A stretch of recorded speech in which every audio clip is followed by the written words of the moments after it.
In this tutorial, we will walk through the process of creating a fully responsive and user-friendly drop-down menu using just HTML and CSS. Drop-down menus are commonly used in navigation bars, but have versatile applications across web development. Our focus will be on developing a multi-step drop-down menu that appears when a user hovers over a link with an associated drop-down.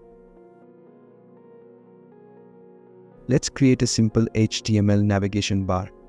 To define the navigation links, we will use the nav HTML tag. We will wrap our main navbar with a div with the class container and main nav. Inside this div, we will create an anchor tag with the class logo to represent our navbar logo. For the mobile toggle functionality, we will use an input type checkbox with the ID toggle btn. Next, we will associate a label with the checkbox by specifying the ID of the checkbox in the for attribute. We will give it the class toggler open. Now, inside the label tag, we need to place a toggle icon. We will be using a line icon which is free and easy to use. We will use its CDN link and paste it under the head tag. For the toggle icon, we will simply copy the toggle icon and paste it under the label tag.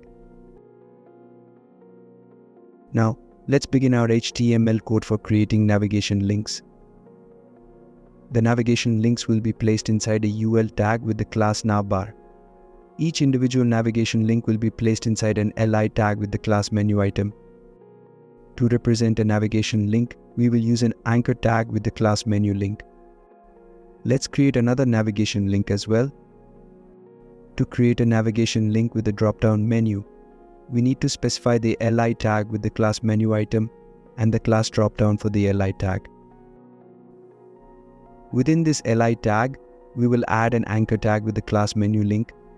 Similarly, we will specify the class toggle dropdown that we will use to create a dropdown icon using CSS. To actually create the dropdown menu link, we need to create a UL tag with the class dropdown menu. Remember, this UL element is a child element of the li with the class dropdown. To create links within the dropdown, we will specify li with the class menu item. Similarly, we will add an anchor tag with the class menu link. This is sufficient for creating a single-step dropdown menu. But what if you need to create a multi-step dropdown? It's also easy. First, let's create a li tag with the class menu item. Here we will add the dropdown submenu class to the li tag, indicating that it has a dropdown menu associated with it. Similarly, we will add an anchor tag with the class menu link and toggle dropdown. Then, in CSS, using the toggle dropdown class, we will create a dropdown icon for it. Now let's create the second step dropdown menu. For this, we will create a UL tag with the class dropdown menu. Note that this UL tag with the class dropdown menu is a child of the tag with the class dropdown submenu.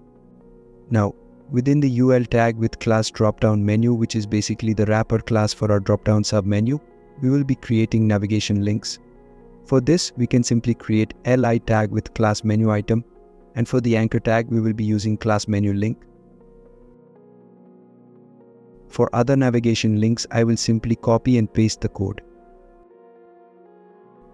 After closing the main li tag with the class dropdown, we will create a simple nav link starting with a li tag with the class menu item. Similarly, for the link, we will add an anchor tag with the class menu link. Yes, we have successfully completed the HTML for the drop-down menu with a navbar.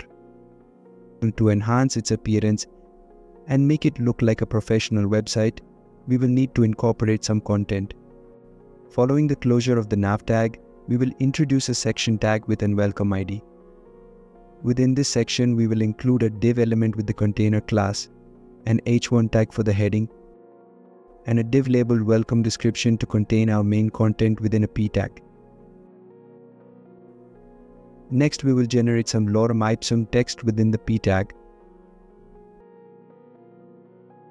With these additions, we have now fully completed the HTML. And here is the HTML structure we have for our drop-down menu. In the style.css file, I have already written some default styles for fonts and global styling.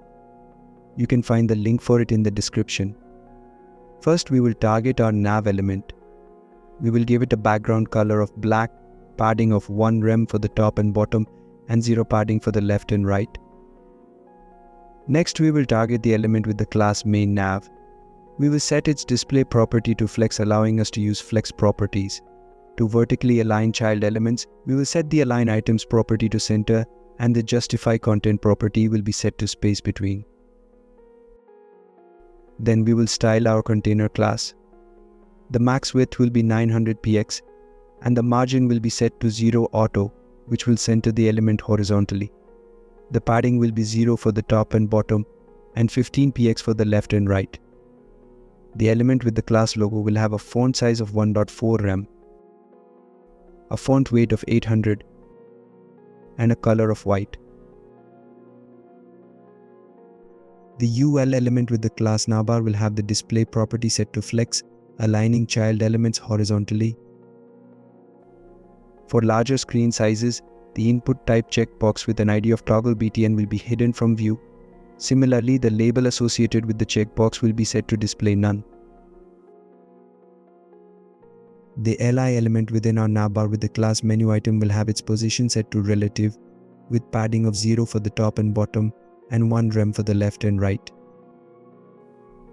The navigation link with the class menu link will have a color of white, a font weight of 600, padding of 1 rem for the top and bottom, and 0 for the left and right. Its display will be set to block, occupying the full width.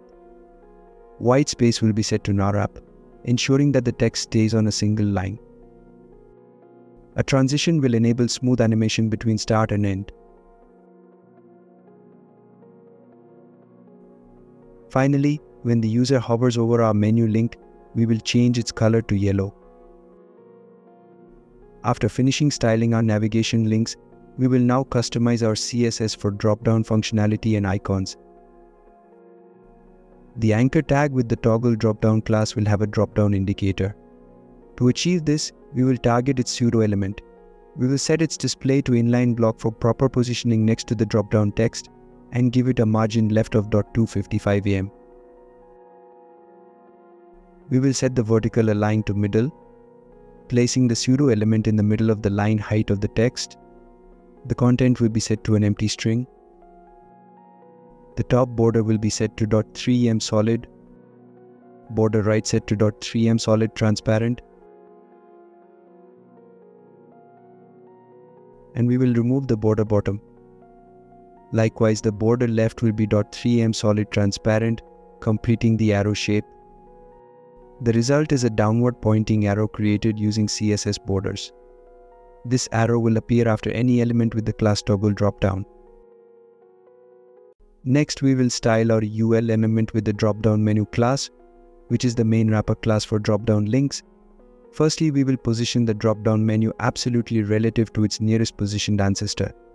Initially, we will make this drop-down menu fully transparent by setting its opacity to 0 and its visibility to hidden.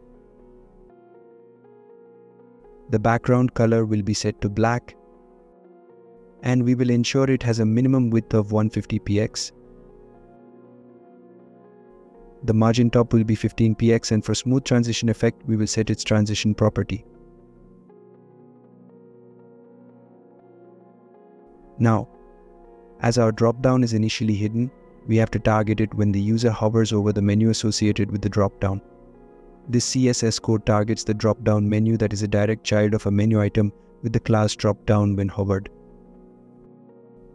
We will set the visibility property to visible and opacity to 1 when the user hovers, making the drop-down menu fully opaque. For a smooth animation, we will set the transition property. Now we need to correct the position of the drop-down indicator for the submenu. To accomplish this, we will target the pseudo element within the class drop-down submenu that has a child element with the class toggle drop-down. To create a right pointing arrow, we will give it a top border of 3em solid transparent, remove its right border, set the bottom border to 3em solid transparent, and the left border to 3em solid forming the visible part of the arrow pointing right. We will also give it a margin left of 5 em, providing space between the submenu text and the arrow. Once the arrow styling is completed, we need to make it visible when the user hovers over the link with the submenu. For this, we will target the li element with the class dropdown submenu that has a child element with the class dropdown menu.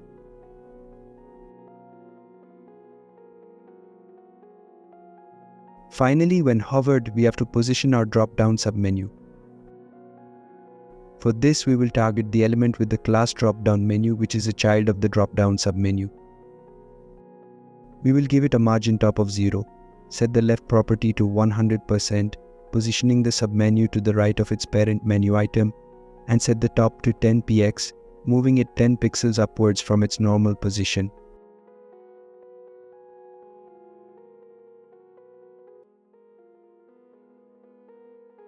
After finishing the CSS for the drop-down menu link, we will begin styling the main content section. To start, we will select the section tag with the ID of welcome and set a light gray background color, a white text color, and 3 rem padding on the top and bottom with 0 padding on the left and right. Similarly, for the div element with the class welcome description, we will set the top margin to 2 rem and align the text to the center. We have completed the CSS for larger screen sizes and the responsive drop-down menu. Next, we will use CSS media queries to target screen sizes less than 992 pixels. First, we will target the label tag, which was hidden for large screens, and set its font size to 1.5 rem, display to block making it visible, cursor to pointer, and color to white. For smaller screen sizes, the navbar should be hidden, so we will set the display property to hidden. Additionally, for smaller screens, we will toggle the navbar when the input type of checkbox is checked. We will select the navbar class, which is a sibling of the input type checkbox inside the element with the class main nav.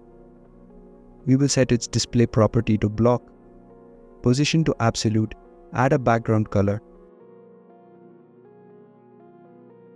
set the width to 100%, left to 0 pixels, top to 16 pixels, and padding to 15 pixels.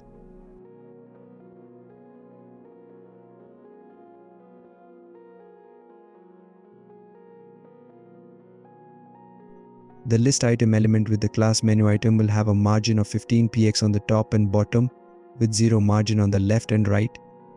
Padding will be 0 for all sides. Likewise, the anchor tag with the class menu link will have a font size of 1.125 rem,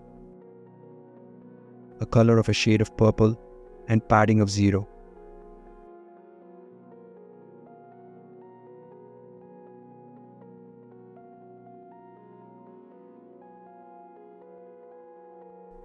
In smaller screen sizes, the behavior of the drop-down menu will be slightly different.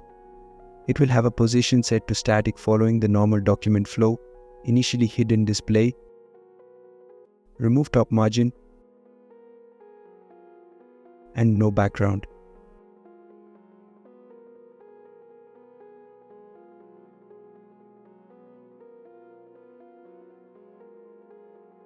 To make the drop-down visible when hovered, we will copy and paste the initial CSS rules and make some changes.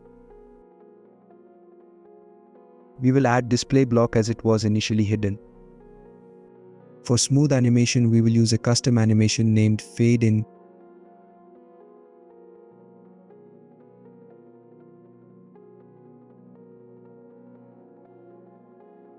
We will create this animation using keyframes, setting the opacity to 0% at the start and 100% at the end.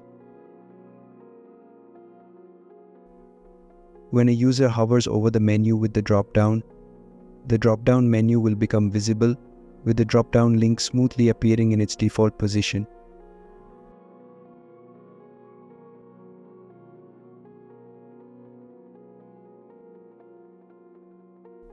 Finally, we'll only need to change the margin left for the submenu icon by setting it to 0.5 em. Now that we have learned how to create a multi-step drop-down menu that is fully responsive using just HTML and CSS, I hope you learned something from this video. I know there are many things I can improve. Please write them down in the comment section. Until next time, see you again, and please like, share and subscribe to the channel.